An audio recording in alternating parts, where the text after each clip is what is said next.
الحمد لله الذي علم بالإنعام وحرم الحرام، الذي خلق كل شيء وخلق الإنسان والأنعام،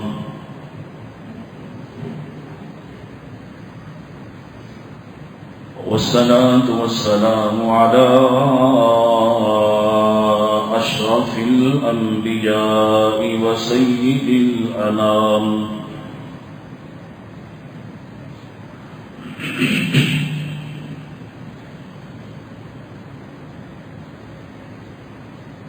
وعلى آله العظام وعلى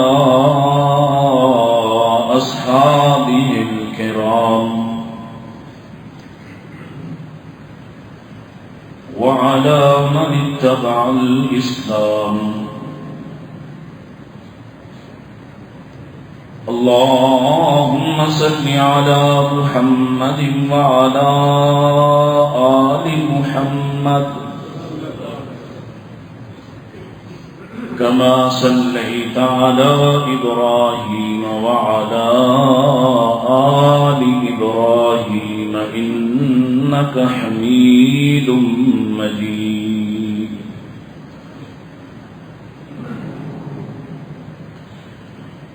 اللهم بارك على محمد وعلى آل محمد كما باركت على إبراهيم وعلى آل إبراهيم إنك حميد مجيد. أعوذ بالله السميع العليم من الشيطان الرجيم. بسم الله الرحمن الرحيم.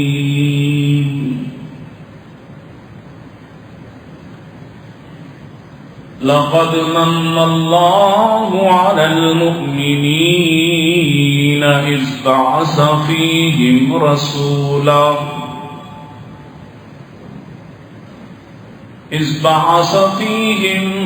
رسولا من أنفسهم يتلو عليهم آياته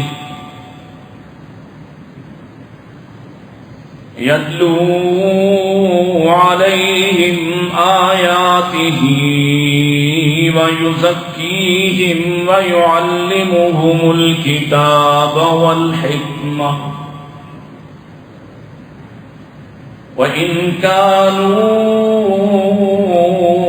من قبل لفي ضلال مبين.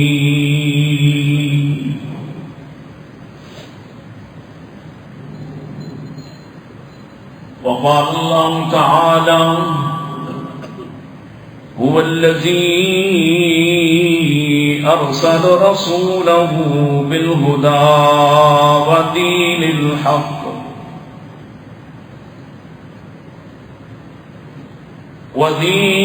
الحق ليظهره على الدين كله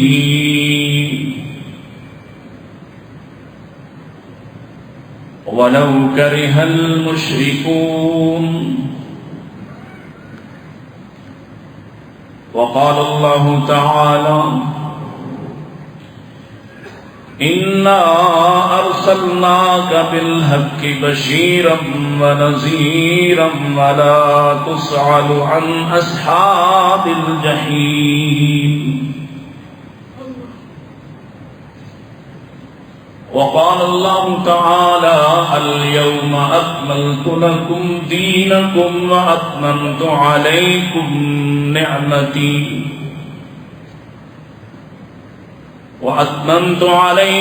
نعمتي ورضيت لكم الإسلام دينا.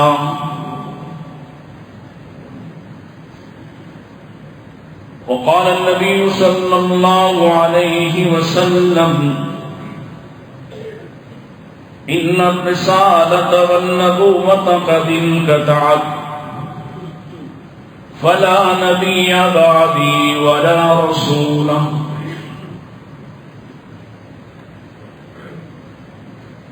وفي رواية إلا المبشرات. قالوا وما المبشرات يا رسول الله؟ قال عليه الصلاة والسلام الرؤيا الصالحة.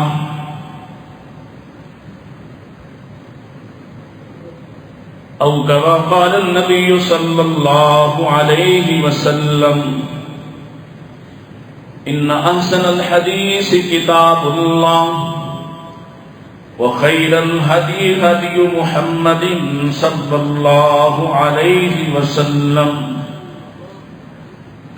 وشر الأمور محدثاتها كل محدثة بدعة وكل بدعة ضلالة وكل ضلالة في النار. حمد و ثنا، تعریفات، تسبیحات، تحلیلات و تکبیرات اللہ سبحانہ و تعالی کی، جس کے بے شمار انگنت لاتعداد احسانات ہیں، جو سراپا احسان ہے، حقیقی محسن ہے، اور جس نے ہم پر عظیم احسان فرمایا، محمد رسول اللہ صلی اللہ علیہ وسلم کو ہماری طرف مبعوث فرمایا۔ اللہ ہمیں اس احسان کو سمجھنے، اس کی قدر کرنے والا بنا دے، اور یقیناً جو شخص بھی اس احسان کی قدر کرنے والا ہوگا، نہ صرف یہ کہ اس کی دنیا روشن ہو جائے گی، بلکہ اس کی قبر بھی روشن ہوگی اور انشاءاللہ حشر بھی روشن ہوگا۔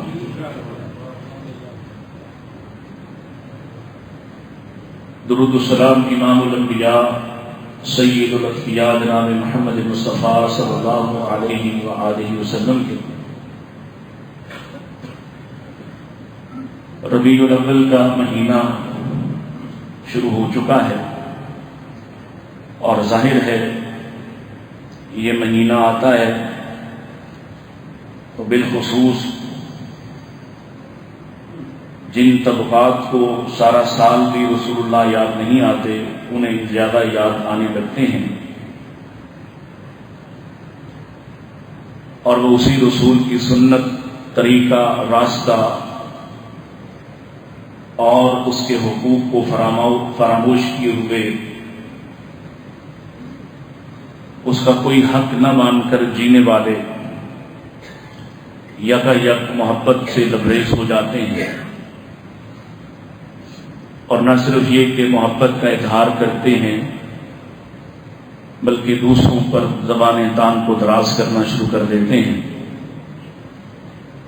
اور ان کے خیال کے مطابق جو ان کے رنگ میں نہیں رنگتا، جو اس طرح کی محبت کا اظہار نہیں کرتا، وہ اگرچہ سارا سال سنت کے مطابق زندگی گزارتا ہو، سارا سال سنت کے مطابق نماز ادا کرنے والا ہو،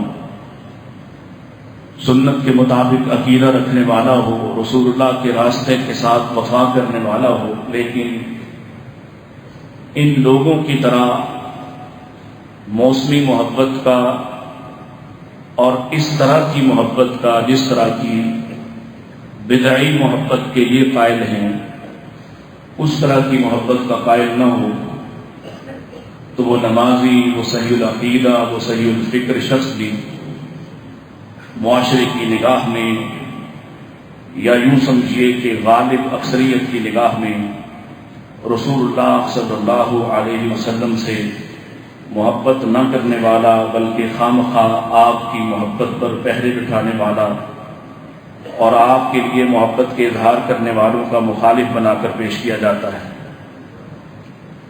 ضرورت اس امر کی ہے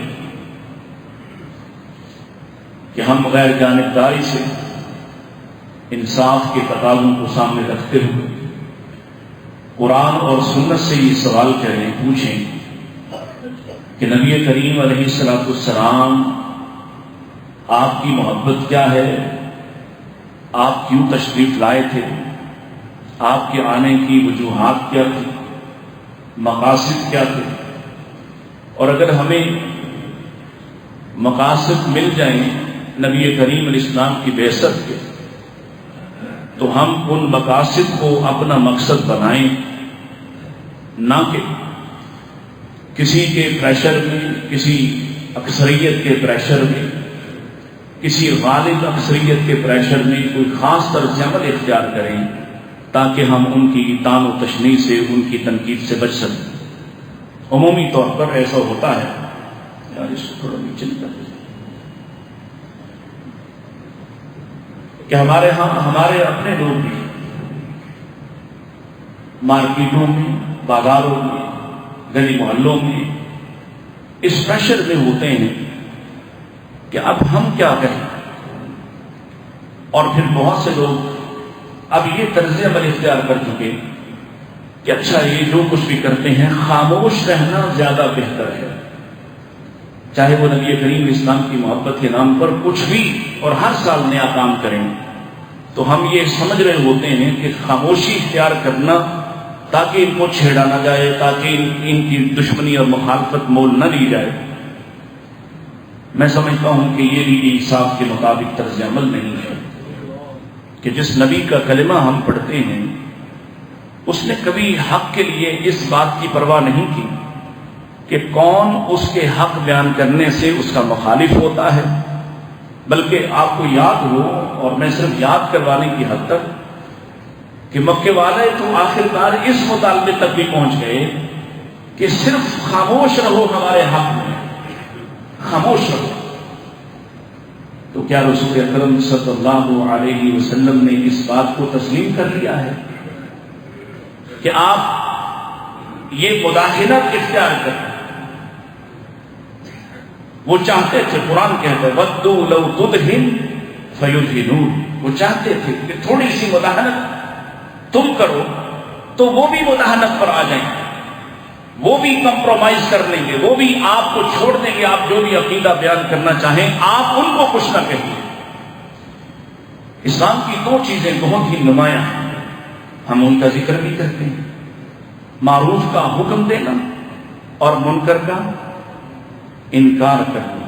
منکر کا یہ سب سے مشکل کام ہے، معروف کا حکم دینے والے بھی منکر کا انکار نہیں کرتے، اور اگر منکر کا انکار نہ کیا جائے تو آپ کے سامنے ہیں جو ملکی حالات ہیں اور جو کیفیات اس وقت پیدا ہو چکی ہیں، بلا شبہ ہم تمام شعبہ ہے زندگی میں رسول اکرم صلی اللہ علیہ وسلم کو اپنا امام اور پیشوا نہیں بنا سکے۔ یہ ہماری ناکامی صرف مذہبی معاملات میں نہیں، معاشی معاملات میں، معاشرتی معاملات میں، سیاسی معاملات میں، یقین جانیے ہم نے کہیں بھی رسول اللہ صلی اللہ علیہ وسلم کو اپنے امام، اپنے رہنما و مرشد کے طور پر نہیں دیا۔ دعوے ہزار ہیں، دعوے بے شمار ہیں، لیکن آپ کسی شخص سے پوچھئے کاروبار اس سچ کی بنیاد پر، اس سچائی کی بنیاد پر جو نبی اکرم علیہ السلام کا ترہ امتیاز ہے، تو وہ آپ کو یہ رام کہانی سناتا ہوا دکھائی دے گا، جھوٹ نہ بولیں تو کاروبار نہیں ہوتا۔ اچھا چلو یہ مان لیا، کوئی ایسا معاشرہ ہوتا جس میں مسلمانوں کی اکثریت نہ ہوتی اور تم اقلیت میں رہ رہے ہوتے کہ وہاں جھوٹ بولنا یا جھوٹ کے ساتھ رہنا تمہاری کوئی مجبوری بن سکتی کہ وہ 80% ہے، ہم 20% ہیں، یہاں تم 96-97% ہو، سب کے سب مسلمان ہو، اور پھر بھی یہ کہو کہ ہم اس لیے جھوٹ پر مبنی کاروبار کرتے ہیں اس لیے کہ باقی سب مسلمان بھی جھوٹ والے ہیں۔ اسی طرح جس شعبے کو اٹھائیں، جس بات کو دیکھیں، اور یہی ایک وسیع معاملے کو لے کر دیکھ لیں کہ وہ طبقہ جو ابھی بڑا سرگرم ہو جائے گا بس ہو گیا بلکہ، اور نبی اکرم علیہ السلام کے لیے اب عملاً اس بات کا اظہار کیا جاتا ہے، اور پتہ نہیں اپنے چائنوں کو دعا دوں کہ بددعا دوں، جس نے بتیاں آسان کر دی، بازار سجانا آسان کر دیے، اور وہ ٹکے ٹوکری روشنیاں بکنے لگی، مگر نہ کبھی کوئی اہتمام کرتا تھا ہمارے بچپن میں، پھر کوئی جا کے خرید لاتا تھا اور اچھا خاصا ریٹ دیتا تھا، پھر دوسرے لوگ نہیں افورڈ کرتے تھے۔ اب ماشاءاللہ وہ اتنی سستی مل جاتی ہیں کہ پورا سال بھی لگے رہے تو کوئی فرق نہیں پڑتا۔ آیا تو ساتھ ہی ایک بات آپ گلیوں بازاروں میں دیکھتے ہیں کہ سونا آیا تو سجدے میں گلیاں بازار۔ ان لوگوں سے پوچھوں یا آپ سے پوچھوں کہ کیا آپ نے کبھی قرآن سے پوچھا کہ اللہ کے رسول کیوں مارے تھے، کیا لینے آئے تھے، کیوں مارے کھائیں تھی، کیوں تان و تشریح برداشت کیا ہے، کیوں حاملہ بیٹی کے پیٹ پر نیزے کو برداشت کیا ہے، کیوں ساتھیوں کو کوئلوں پر بھونا گیا ہے، کیوں آپ کی ایک ایمانداری ساتھی صحابیہ کو 2 اونٹوں کے ساتھ باندھ کر 2 ٹکڑے کیا گیا ہے؟ کبھی جاننے کی کوشش کی ہے ایسا کیا تھا؟ اگر وہ معاشرہ بھی یہی کچھ کر رہا ہوتا جو آج ہم کر رہے ہیں، کیا کوئی کفر کو کوئی چیلنج تھا، کوئی مسئلہ تھا کفر کو؟ کون سا کافر ہے ابو جہل سے لے کر آج تک کے کافروں میں سے جو نبی اکرم صلی اللہ علیہ وسلم کو حسین نہیں مانتا، جمیل نہیں مانتا، خوبصورت نہیں مانتا، اعلیٰ خاندان والا نہیں مانتا، پیاری پیاری زلفوں والا نہیں مانتا، خوبصورت ہونٹوں والا نہیں مانتا، گورا چٹا نہیں مانتا؟ کون ہے جو آپ کے حسن و جمال سے انکار کرتا ہے؟ کوئی ایک فرد بھی آپ کو تاریخ میں ایسا نہیں ملے گا جو یہ کہے کہ محمد رسول اللہ کو میں اس لیے نہیں مانتا کہ آپ حسین و جمیل نہیں ہیں۔ اگر یہی مقصد ہوتا، آپ کی مدح ستائی کی بات ہوتی، کیا خیال ہے مکے والے آپ کی مدد بیان کرتے تھے یا نہیں کرتے تھے؟ وہ آپ کی نعت کہتے تھے یا نہیں کہتے تھے؟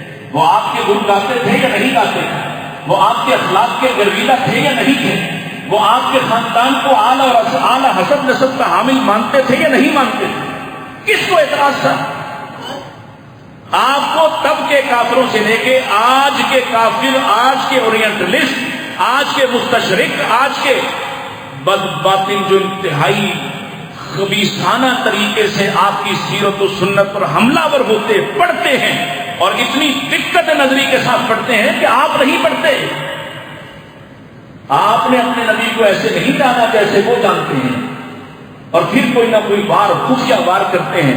لیکن آج تک ہمیں تو ایسا ایک شخص بھی نہیں ملا جس نے رسول اللہ کے حسب و نسب پر تان کیا ہو، جس نے آپ کے کردار پر انگلی اٹھائی ہو، جس نے آپ کے حسن و جمال پر کوئی اعتراض اٹھایا ہو۔ مسئلہ کیا تھا؟ مسئلہ آپ کا حسن و جمال تھا، وہ تو مانتے ہیں، وہ آپ کو حسین و جمیل مانتے ہیں، اعلیٰ حسب نسب والا مانتے ہیں۔ اعتراض کب ہے؟ بلکہ اعلانیہ دعوت دینے سے پہلے بھی آپ اپنے کردار کی گواہی دے رہے ہیں، اور سب کہتے ہیں کہ آپ کو ہم سچا مانتے ہیں، آپ کو امانت دار مانتے ہیں۔ حتیٰ کہ آپ نے فرمایا ایک ایسا امتحان لیا ان کا کہ اگر میں یہ کہہ دوں کہ اس پہاڑی کے پیچھے ایک بڑا لشکر ہے تو یہ بھی مانتے ہیں۔ جو بات نہ ماننے والی ہے محمد رسول اللہ کی زبان سے نکلے تو وہ بھی ماننے کو تیار ہیں، لیکن نہیں مانتے تو آپ کو نبی نہیں مانتے ہیں۔ تو سچ جانیے اور اپنے آپ سے پوچھیے، اور یہ معاشرہ جو 97% مسلمانوں کا ہے، اور جہاں جرائم کی شرح اور وہ جو گھریلو جرائم ہیں ان کی شرح آج خوفناک حد تک بڑھ چکی ہے، جہاں لوگوں کی اپنی ہی بیٹیاں اور بہنیں ان کی زبانوں سے، ان کی نظروں سے محفوظ نہیں ہیں، جہاں آج کوئی معصوم بچی اسکول جانے والی، کوئی مدرسہ جانے والا بچہ محفوظ نہیں ہے، اور جو بات کہے آپ اس کی زبان کو لگام ڈالنے کی کوشش کرتے ہیں۔ یہ کس کے ماننے والے ہیں؟ اللہ اکبر! یہ پوچھئے، اور پوچھئے ان سب سے جو بازار سجاتے ہیں، اور پوچھئے اپنے آپ سے کہ ہم نے بھی کبھی جاننے کی کوشش کی کہ اللہ کے رسول کیا لینے آئے، کیا سبق تھا، اللہ نے کیوں بھیجا آپ کو؟ قرآن کہتا ہے ہم نے ایک عظیم احسان کیا مومنوں پر. اللہ یہ قسم اٹھا کر کہہ رہا ہے عظیم احسان. اور اللہ کی سنت کیا ہے؟ وہ ایسا عظیم محسن ہے اپنے بیگانے پرائے دشمن یار سب پر احسان کرتا ہے. وہ کسی کو احسان جتاتا بھی نہیں ہے. اس وقت بھی دنیا میں زندہ انسانوں میں 6 ارب سے زائد وہ ہیں جو صریحاً اس کے انکاری ہیں یا کسی نہ کسی طرح اس کے ساتھ شریک بناتے ہیں. اور آپ سے زیادہ مسائل دے رکھے ہیں ان کو, آپ سے زیادہ پرامن معاشرے دے رکھے ان کو, آپ سے زیادہ پرامن حالات دیے ہوئے ان کو. وہ ایسا عظیم محسن ہے. تو یہ ایک احسان, یہ انسانی زندگی میں یا انسانیت کو یہ کتنا بڑا تحفہ تھا کہ جس پر خود مالک کائنات یہ اظہار کر رہا ہے لقد من اللہ علی المؤمنین. مومنوں پر یہ بڑا احسان تھا. مومنوں نے اس بات کو سمجھا ہے. اذ بعث فیہم رسولا, جب اس نے بطور رسول ایک شخص کو مبعوث کیا تمہاری طرف من انفسہم, ان میں سے ہی,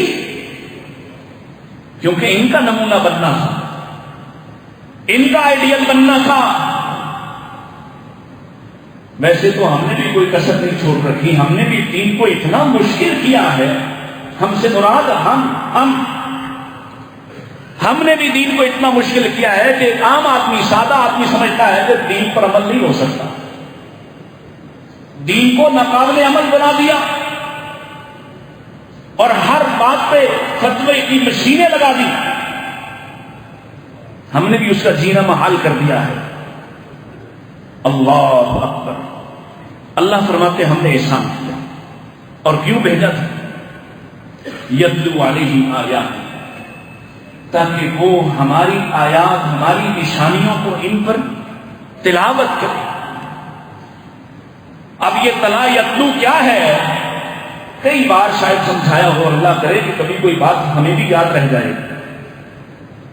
خود سمجھنا اور دوسروں کو سمجھانا, یہ ہے تلاوت. یہ جو سارا معاشرہ ہم سنا کر پڑھا کر تھک گئے, نہ خود سمجھنے کو تیار نہ کسی کو سمجھاتے ہیں. یتلو علیہم آیات, اللہ کی نشانیوں کو, اللہ کی آیات کو, اللہ کے پیغام کو خود سمجھنا اور دوسروں کو سمجھانا, یہ اس نبی کی سب سے پہلی ذمہ داری.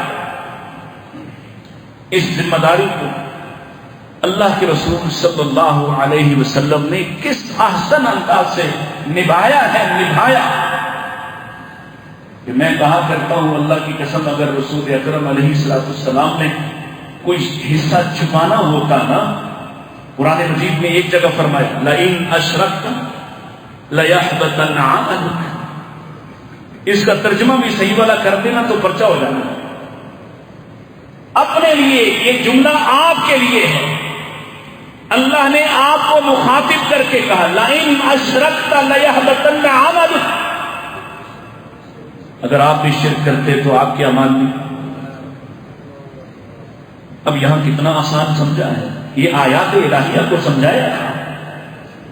اس قدر باریک بینی سے سمجھایا ہے کہ اگر کسی شخص نے التباس بھی کرنا چاہا, ملاوٹ کرنا چاہی, آ کر صرف سامنے بیٹھ کر اتنا سا کہا ما شاء اللہ وشئت, جیسے اللہ چاہے جیسے آپ چاہیں, تو نبی کریم علیہ السلام نے اتنی سی ملاوٹ بھی برداشت نہیں کی, بلکہ اسی وقت کہا کہ صرف اس قدر کہو جیسے اللہ چاہے, صرف جیسے اللہ چاہے. اتنی سی ملاوٹ بھی برداشت نہیں. اور ہمارے سامنے کیا کچھ ہوتا جا رہا ہے. یہ ملک غالب اکثریت کی اہل السنہ کا ہے, اور یہاں جو کچھ ہوتا ہے وہ آپ کے سامنے ہے. یہ التباس کے ساتھ جو شرک ہے, یہ جو توحید کے لباس میں چھپا کر جو شرک ہے, اس کی کتنی دکانداری اس وقت چمک رہی ہے. یتلو علیہم آیات, اللہ کی آیات. اگر آپ نے کچھ چھپانا ہوتا, دوسری مثال, بات آگے بڑھے, آپ کی بیویوں کا معاملہ ہے, آپ کو سب یاد ہے. بیویاں بھی آپ کی، معاملہ بھی آپ کا، راز بھی آپ کے سامنے کھلا. اگر مزید بھی کسی کو پتا چلا تو وہ بھی آپ ہی کی بیویوں کو. باہر میں ابھی کسی کو خبر ہوئی اور مالک کائنات نے آپ پر پیغام کو اتارا ہے، کیونکہ آپ نے جملہ بھی اپنے ہی گھر میں کہا ہے اور اس جملے پر آسمان سے پیغام آ گیا ہے. ہم نے آپ کو بڑے اختیارات سے نوازا ہے، ہم نے آپ کو بڑی حیثیت کا حامل بنایا ہے، ہم نے آپ کی زبان سے حلال و حرام کا بیان کروایا ہے، ہم نے آپ کو حلت و حرمت کے مسائل بیان کرنے والا بنایا ہے.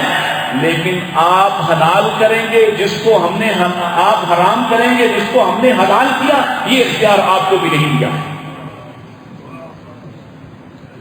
اب نبی پہ اترا ہے، اب بظاہر یہ رسول اللہ کے خلاف ہے ایک بات، لیکن نہیں آپ کے خلاف کیوں ہے؟ یہ تو آپ کی دیانتداری کو مزید واضح کرتی ہے کہ اگر میرا رسول اپنی خواہشوں اور اپنی عادتوں کے ساتھ کسی بات کو اپنے پاس محفوظ رکھ لیتا، چھپا لیتا جو اپنے بارے میں اتری تھی، تو آپ کو امانت دار کون کہتا؟ یہ آپ کی امانت داری پر سکہ بند مہر ہے کہ اللہ کے رسول الصلوۃ والسلام نے اس پیغام کو جو آپ کے گھر کے متعلق تھا وہ بھی لوگوں کے سامنے اسی طرح سے تلاوت کیا ہے. اس نبی کے ماننے والے آج پورا پورا دین ہڑپ کر لوگوں سے چھپا چھپا کر اور اپنی اپنی کتابوں کے دائروں میں بند کر کے قرآن و سنت سے دور کرنے والے. اور اگر آپ ناراض نہ ہوں تو اس فہرست میں آپ بھی شامل ہیں، اپنی اپنی کتابوں کے دائروں میں بند کرنے والے. قرآن و سنت کی طرف لے کے آئیے کہ تمہارے نبی کا کردار تو یہی شہادت دیتا ہے. اگر کوئی بات تمہارے خلاف بھی ہو تو اس کا بھی اعتراف کیا جائے. یتلو علیہم آیاتی ویزکیہم، تزکیہ کرنے آئے. اس معاشرے کا تو صرف 20-22 سالوں میں ہو گیا، اور اس معاشرے کا کیا کہتے ہیں ہو گیا ہوا.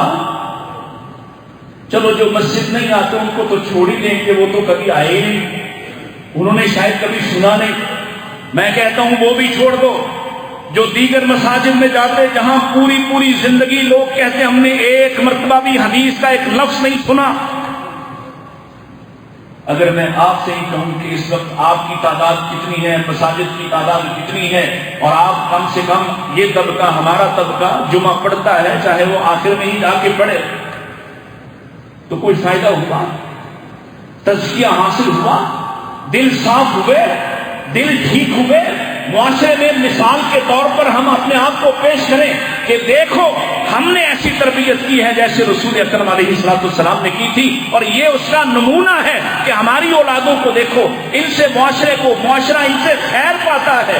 یہ جہاں ہوتے ہیں لوگوں کی عزت و احترام کرتے ہیں، ان کی نگاہیں جھکی ہوئی ہوتی ہیں، ان کے معاملات درست ہوتے ہیں. ہم پیش کر سکتے ہیں.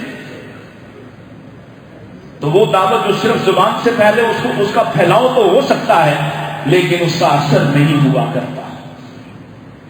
وہ دعوت جو زبان سے پھیلے اور کردار سے ثابت نہ ہوتی ہو، عمل سے ثابت نہ ہوتی ہو، اس کا فائدہ کتنا ہوتا ہے تمہارے سامنے کہ لوگ شرک سے تو بچ جائیں گے یا اعلانیہ شرک نہیں کریں گے، لیکن شرک نہ کرنے والوں سے کسی کی عزت محفوظ نہیں ہے، کسی کا مال محفوظ نہیں ہے.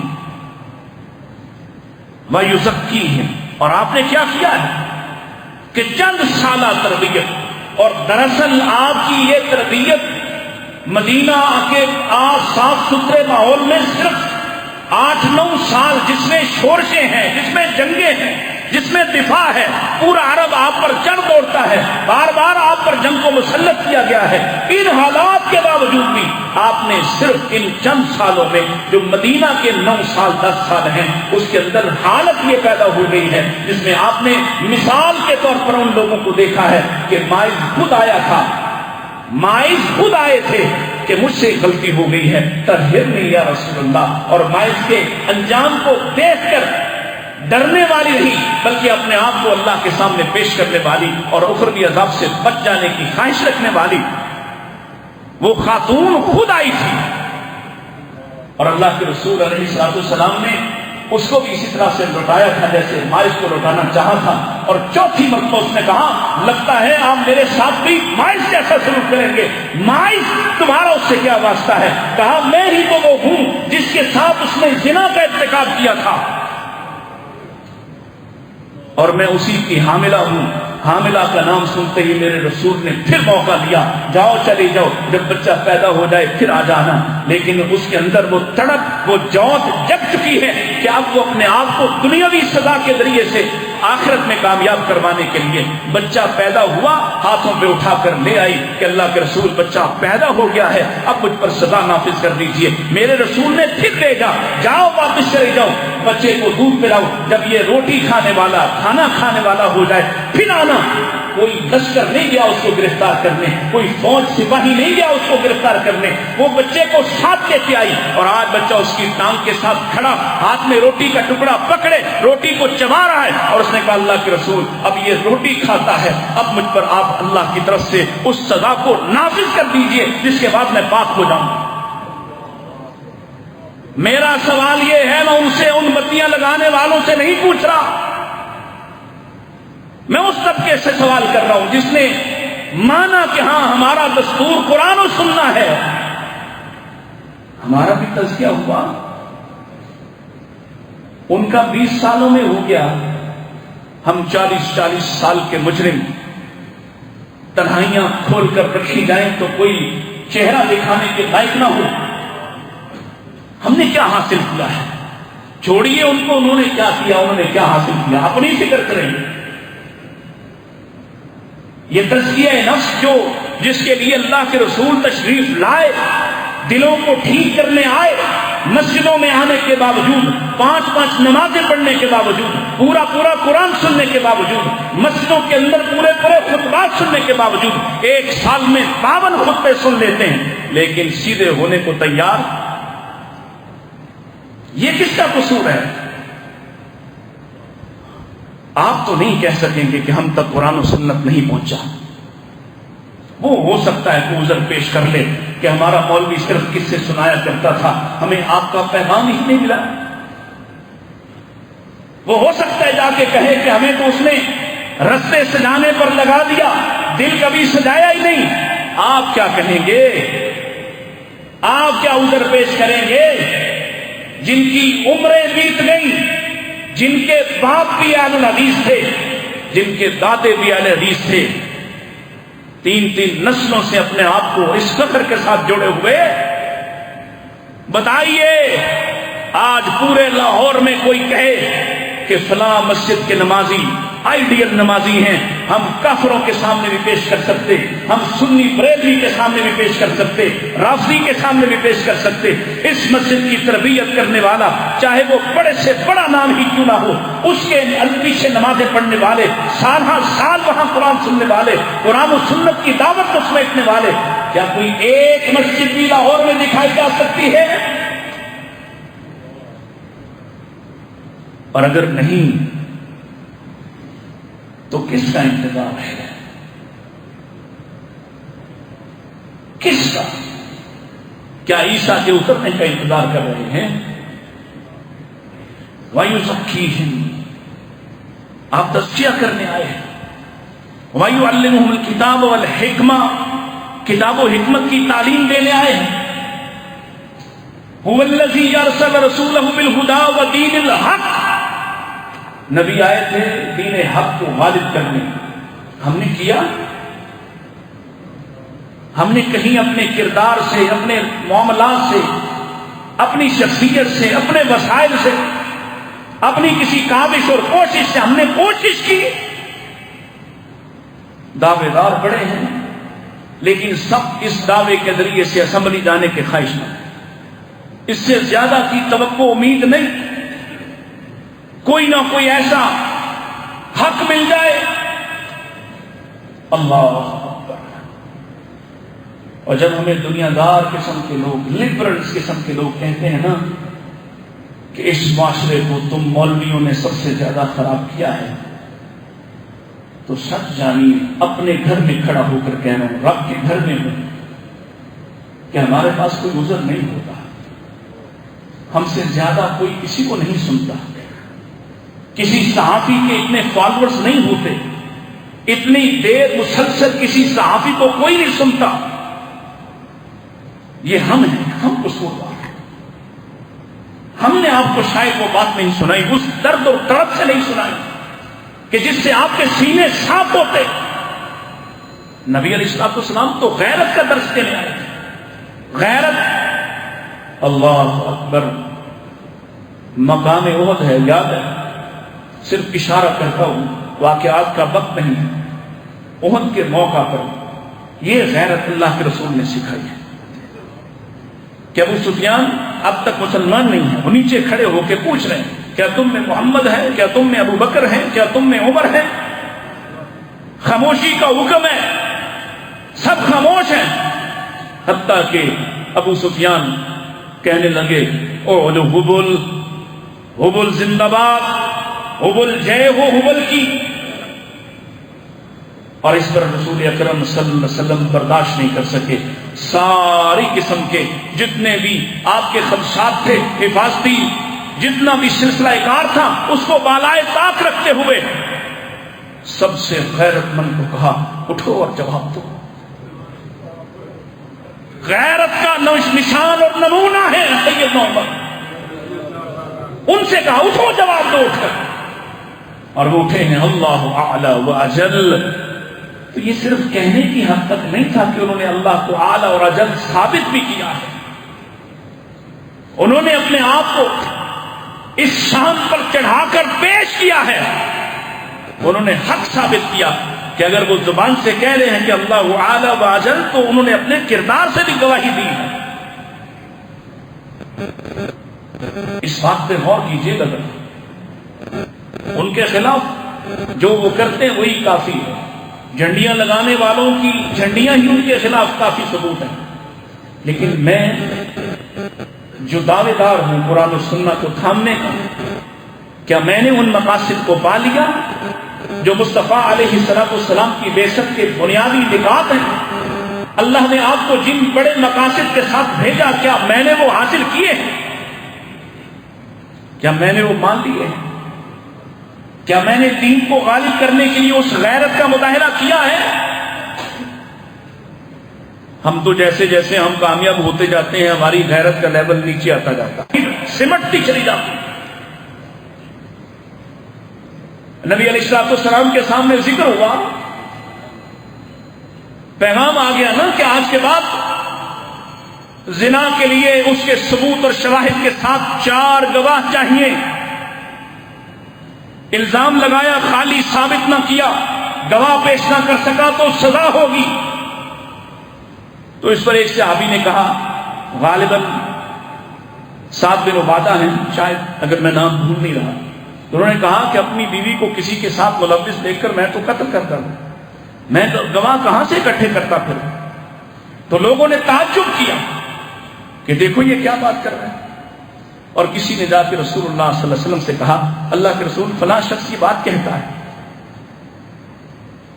غیرت، نبی علیہ السلام فرماتے ہیں اس نے سچ کہا اور میں اس سے زیادہ غیرت والا ہوں، اور اللہ مجھ سے زیادہ غیرت والا ہے۔ یہ تھا، اس پر توجہ نہیں کی، آپ نے طبقاتی تقسیم ختم کر دی۔ معذرت کے ساتھ جب میں تنقید کر رہا ہوتا ہوں نا کسی دوسرے فرقے پر، تو پھر آپ کے چہرے کھل جاتے ہیں، اور آج آپ پہ ہو رہی ہے تو سب کے چہرے سیاہ پڑے ہوئے ہیں۔ غور فرمائیے گا، ہم نے رسول اکرم علیہ السلام سے وہ سب کچھ حاصل کیا، وہ پیغام آپ سے حاصل کیا ہے۔ کیا ہم نے ہم سے مراد ہم اہل سنہ یا ہم اہل الحدیث، کیا ہم نے طبقاتی تقسیم کو جس طرح سے محمد رسول اللہ نے ختم کر دیا تھا ہم نے قبول کیا؟ کیا کہنا، کر دیا نا ہم نے۔ ہم نبی کے واقعات سناتے کہ بلال بھوکا تھا، ابو ہریرہ بھوکے تھے، سناتے ہیں، اور ابو ہریرہ میدان رستے میں بیٹھے ہوئے، کچھڑی بنے ہوئے، حتیٰ کہ رسول اللہ سے ملاقات ہوئی، میں اختصار کرتا ہوں، اور آپ اپنے ساتھ پکڑ کے گھر لے گئے، آؤ چلو۔ اولاً تو ہمارے اندر یہ صلاحیت ہی پیدا نہیں ہوئی ہمارے نبی کی طرح اس کی سنت کو دیکھتے ہوئے کہ ہم لوگوں کے چہروں سے ان کی پریشانیوں کو بھانپ لیتے ہو۔ ہمیں کیا، ہمارا سگا بھائی بھی مرتا ہے کسی پوزیشن میں تو مرتا رہے، مجھے کیا اس بات سے، بلکہ پہلو بچانے کی کوشش کرتے ہیں تو کوئی ہمیں غم سنانے نہ آ جائے۔ آپ نے صحابی کے چہرے کو دیکھ کر پہچانا، چلو آؤ، ساتھ لے گئے، اور دودھ کا پیالہ آیا ہے، اختصار عرض ہے، سب کو بلا لو، اپنے ساتھیوں کو، پتا تھا وہ بھی بھوکے ہی ہوں گے، آ گئے اور سب پی رہے ہیں، اور سب سے آخر میں رسول اکرم علیہ الصلوۃ والسلام نے پیا۔ یہ ہم سنتے سناتے ہیں، کیا کبھی ہمیں جرأت ہوئی ہے؟ اٹھاؤ نہ ہاتھ، اب کہو کہ میں اپنے ملازم کے ساتھ بیٹھ کے کھاتا ہوں اسی برتن میں، میں اس کو اپنی طرح کا انسان سمجھتا ہوں۔ ہم نے جو نظام کھڑا کیا ہے، یہ طبقاتی تقسیم، اللہ کے رسول علیہ الصلوۃ والسلام تو سبزی بیچنے والوں کو بھی گلے مل رہے ہیں، ان کو پیچھے سے جفا ڈال رہے ہیں، اور ہمارے نزدیک وہ انسان ہی نہیں ہے۔ جب تک وہ ہمارے اسٹیٹس پہ نہیں آتا، ہمارے ریڈار پہ بھی نہیں آتا۔ غور کیجیے، یہ آپ کرتے نا چیلنج اس کو، آپ جن کے پاس خالص کتاب و سننا ہے، آپ جو دعوے دار ہیں کہ ہم کتاب و سنت کو ماننے والے ہیں، آپ بنتے نا مثال لوگوں کے سامنے۔ اس وقت بھی آپ کی تعداد اس ملک میں کوئی 2 کروڑ کے قریب تو ہوگی نا، آپ مثال بنتے، پھر دیکھتے کیسے لوگ آپ کے کردار کو دیکھتے ہوئے آپ کو کچھ نہ کرنا پڑتا، آپ کے پیچھے لوگ خود آ کے پوچھتے تم کون سا دین مانتے ہو، تم کس نبی کی سنت پر عمل کرتے ہو، لوگ پوچھتے پھرتے تم کہاں سے کاروبار سیکھ کر آئے ہو۔ لیکن ہم نے بھی یہ کرنا پسند نہیں کیا، بس دعوے کی حد تک، اگر ادھر دعویٰ ہے تو ادھر بھی دعویٰ ہے۔ ہاں کچھ چیزوں پہ ہم نے عمل کر لیا، اور اس میں بھی ہم نے دوسروں کو جینے کا موقع نہیں دیا، دوسروں کی بات سننے کو تیار نہیں ہے۔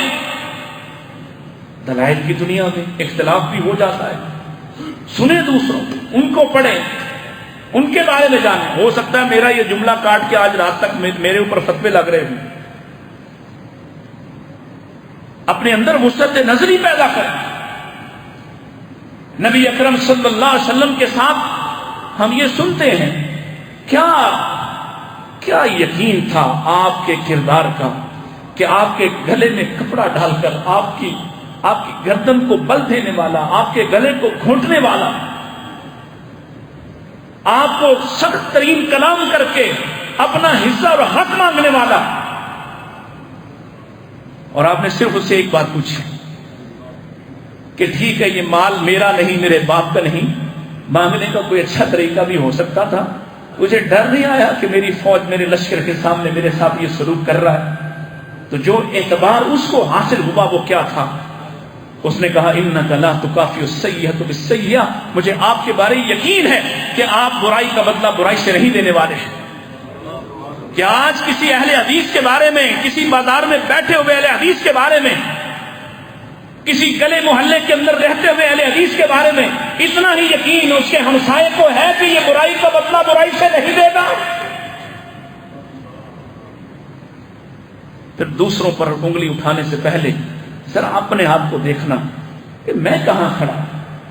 مجھ سے اگر پوچھا جائے تو یہ ایک رمق میرے کردار کی پیش تو کرو، کوئی ایک رمق، اگر اس نے ایک رمق بازار سے جا کر اپنے لیے پیدا کی ہے، اس نے دلیل کو چھوڑا ہے، تو میں دلیل سمجھنے کے باوجود بھی عمل کرنے وقت ہے۔ اور یہ اس کا ربیع الاول کا مہینہ، اسی طرح کے موضوعات سیرت سے جڑی ہوئی چیزیں آپ کے سامنے رکھنا چاہوں گا۔ وقت ہے اب بھی سمجھ جائیں کہ ہم رسول اکرم علیہ الصلوۃ والسلام کے سامنے جانے والے ہیں، یقینی طور پر جانے والے ہیں۔ پہلا سوال تو مرتے ہی ہو جانا ہے، جانتے ہو حساب بھی کو؟ کیا کہتے ہو حساب بھی کے بارے میں؟ جواب اسے ہی آنا ہے جس نے جانا ہے، اور حشر میں بھی آپ سے آمنا سامنا ہونا ہے انشاءاللہ۔